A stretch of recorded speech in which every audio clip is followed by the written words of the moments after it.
My name is Tebogo, the makeup artist. Well, my name is Tebogo Mateke, but I'm a makeup artist and a fashion designer. Yeah, I have a brand by TJ Designs, and I've started freelancing from 2017 as a makeup artist. So yeah, basically I'm into both makeup and fashion. So basically the beauty industry and the fashion industry.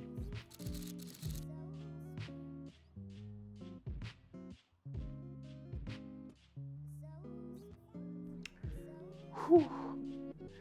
Well, growing up as a gay child, I grew up in the villages, so I cannot say it was actually easy. But at the same time, I grew up in a very small village in the sense of the critiques that I would get, they wouldn't be as big as people who grew up in the cities, you understand? So there were no like homophobic people to an extent of like trying to kill us or whatever. It was just mild things. But at the same time, I can't say it was easy because you'd grow up in school, you'd get to be expected to behave in a certain way, and as a boy child you cannot do this, you have to do that, and at the same time there are certain things that you're not comfortable with, but you just have to force yourself to blend in with the straight people, you understand? So yeah, basically that's how I can say growing up as a gay child in the villages it was not nice, because I remember at the time we used to play with like other kids in primary school. Like our teachers used to call us, I don't know what they call it in English, but so you'd be the boy that used to blend in a lot of times with girls because you're not comfortable with the guys. When you're with guys, you don't feel like I'm a guy enough to be here. And when you're with girls, then you need to be pulled over to the guy's side. So you're not comfortable, like you're being pulled all sides, you understand? So it was not nice, but yeah. We made it through.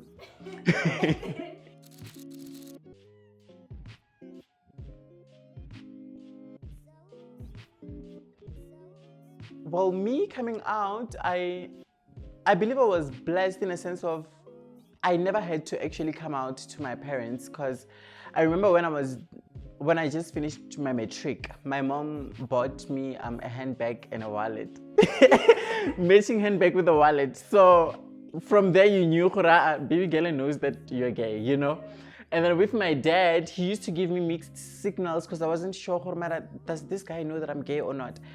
Because I used to do my makeup a lot of times, even when I was going out with him. And then he would critique me, why you do makeup? Why this? Why that? Why that? But I saw the need to actually sit him down and then try to put it officially to him, I'm gay. So I decided to sit him down and I spoke to him, Didi, I'm actually gay. And then he was like, no, there was no need for you to be all formal about it, I know. But I'm like, you were giving me mixed signals. So I didn't understand how to behave around you, you understand? But it wasn't a what can I say, a trial type of thing with me, because everyone in my family just knew. Even though like you'd expect them to accept far much better, but they did know. That's the least I could say. They did know, and they made things a little bit easy for me, unlike other people.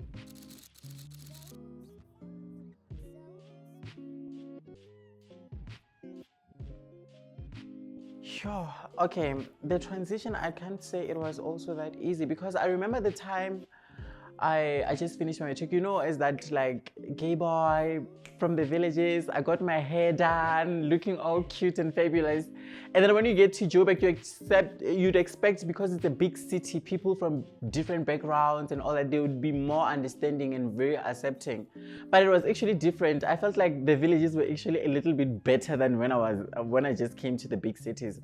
Because I remember there was a day I was walking in Pretoria CBD, and as I was walking in Jay's, that baby boy with long hair and all that, the guy came from the back and then he pulled my hair and then he screamed. And then people, they started looking at me as in like, I'm a dramatic person and all that, you understand? So it dropped my confidence a little bit. And now when you go to taxi ranks, you're looking for direction, especially as a makeup artist, like you're going to places that you don't know most of the time. And then you go to taxi drivers and you're asking for direction. I'm looking for a taxi to this destination type of thing. And then they'd be like, yo, that type of thing. So it wasn't, it wasn't nice. And I remember there was a time also back in the villages, the worst case ever, when I was coming from a booking in Limpopo and I was traveling to Mpumalanga. And then it happened that I got delayed, you know, life on site and all that. I got delayed, and then when I got to Mpumalanga, it was very late. And I couldn't get taxis. I got the last taxi to my village. And then I got on the taxi, and then everyone happened to get off before my actual village. So I was left with the taxi driver alone. And then he asked me to come and sit at the forefront, like at the front seat. So I went there. Thank God I was not in makeup that day. So when I got there, the driver, like, he's just started this weird conversation, because I believe from me, you can just pick up from my voice, this guy is gay, you understand? So he just picked it up, and then he just started the conversation about gay people, how he is open to gay people and all that. And then he doesn't want to drop me off at my village, because he was saying it's far, and unless if I'm going to sleep with him when I get to the destination. I was like, you know what, it's best for you to drop me off right here. And it was like a village before mine, so I had to walk in the bushes all the way to get home. So yeah.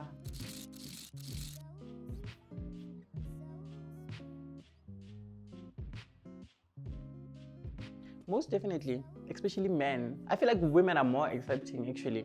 And I feel like that's the nicest thing about also me getting into all of my businesses, dealing with women and gay people. Because when it comes to men, I always feel uncomfortable around men, in a sense of, I feel like they just have a lot that they're battling with regarding us gay people. And I feel like they're actually more open to lesbian people because they're more masculine than actually gay people who are feminine, you understand? So it's always a matter of, you're triggering something within them. So that's why they want to always try to experience with you.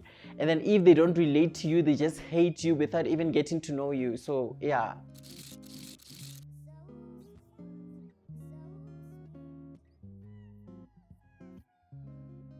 Well, I would say, with me personally, now I actually find it more comfortable to be a little bit straight looking. I know I'm not straight looking right now, but it's more nicer when I look like this, because there is a little bit of like the masculine type of vibe into my look than actually when you go all straight feminine, because it's not safe, in a sense of, I don't know how long this interview is going to take. So what if I'm going to leave here around 10 at night, and then I'll have to still take a taxi to wherever I'm going? Am I safe? You understand? So it's always a matter of, it's always safer when you look straight looking than actually feminine, because you don't know the type of people you're going to get to meet, or the type of people who you're going to I don't know how to say, encounter. Yeah, most definitely that. Yeah.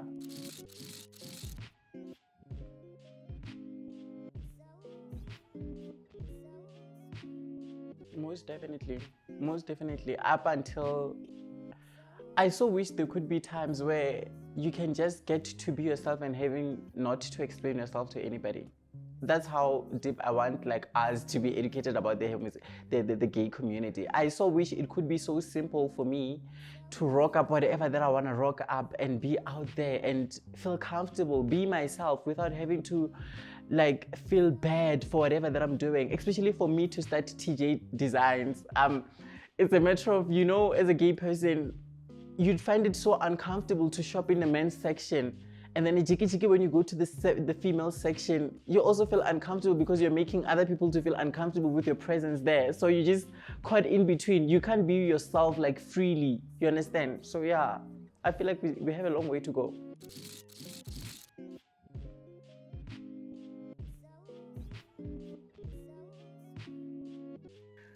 So TJ Designs, man. I'm gonna get very excited for this one because this is like my baby, you understand? So when I started the brand, I wanted a brand that is going to be like comfortable for people to relate to. I wanted a brand that people are going to be like, okay, that is a brand. I don't have to be in a certain way to shop this brand, you understand? It's for everyone and I'm comfortable with it. So I started with an underwear line. Oh my God. So when I started with the underwear line, I made jock straps as my first release, my first range for the brand. Because I believe for you to feel comfortable, it starts with what you're wearing from the inside, you understand? And shopping underwears in the normal stores, it's quite uncomfortable, especially for me personally as a gay person. Wearing like the straight men's underwear. It wasn't my thing. And at the same time, ladies' underwear, it wasn't me also. So why not make something that is going to be me and I'm going to be comfortable in it? So I started like brainstorming and then getting my designs together, making the cards, trial and errors and all that up until I got it right. And then I got to register my brand and then now start rolling with the production. So now the first challenge was that, okay, you have this beautiful underwear. It's so explosive at the same time. How are you gonna put it out there to the market? You understand? And how are you? Well, obviously for you to put a brand out there, you need models to model your brand. But now, this is a new brand. And how do I make sure that I'm going to pay photographers to come and photograph my craft and make sure that the model actually puts it out there the way I want it to be out there? So now it pushes me, I should now model it. I'm not a model, but it's my brand. The thing that I started from scratch, and I would kill for this thing to see it dying because somebody doesn't put it out there the right way. You understand? The nights of hard work and all that, and then the person is just going to portray it another way. You understand? So it wasn't going to be me. I had to model my own brand. I got in my own jock straps and made a photo shoot.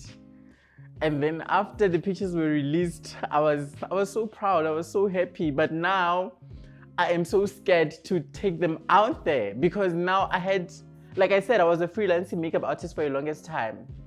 So now I have a huge clientele of, because I'm a bridal makeup artist most of the time. So I have like people who are old enough, you understand? People who are parents in my WhatsApp and all that. How is it going to be if I'm going to now transition to now putting my naked pictures out there, and I have these people that I'm working with, like family people, you understand? But I just had to. I took my pictures out there, and then now I have to deal with my family. We seeing this online. What's happening with you? What's wrong? And it's just a thing of, you will never understand because this is what I wanted to do. And I believe there are a lot of people that actually need this. And for the fact that I have the capability, I have the skill, I am educated enough to actually put it out there, I had to do it myself, you understand? Though a lot of people, they would take it in a sense of, now that you're putting your pictures out there naked, now they start coming with different agendas. People are going to come to buy from the brand. Some are just going to come to exploit you as a person or try to explore you in different ways, you understand? So you will never know people's intentions. But at the same time, I knew that I did what I wanted to do, and it actually worked out because I made quite good statements out there. People who appreciated my brand, and they're still continuing to buy from me.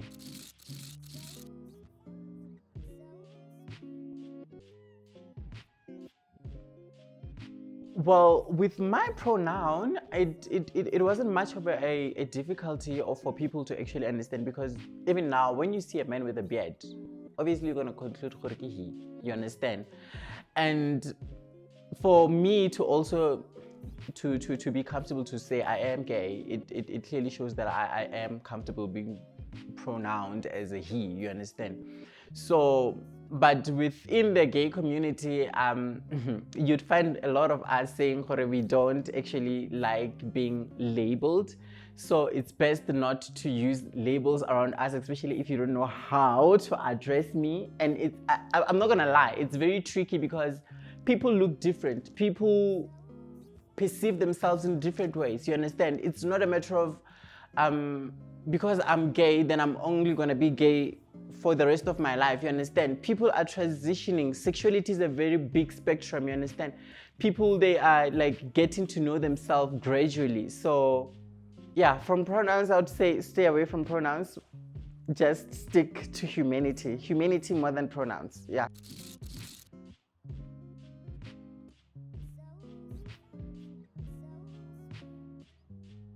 The offensive names that we were called by. You know, it's tricky because a gay person sitting here talking to you, I would tell you, I don't know, what do we call a gay person in Tswana? That's how difficult it is. So all the names that people used to throw at us, or they throw at us even now, they will all sound offensive because we actually don't have like a name that is like meant for us, unless it's English gay person, you understand? But growing up as a child, when a person says gay, gay, gay, it's offensive because I haven't made peace with myself. I haven't accepted myself. I don't even know if I am gonna be gay or I am gay, you understand? So it's tricky. I remember we were called stabani when you were walking in public, and you're like, can people just see me for being a person more than a different type of person? Can they just see Tebogo man instead of seeing stabani? What is stabani? It's just, yeah.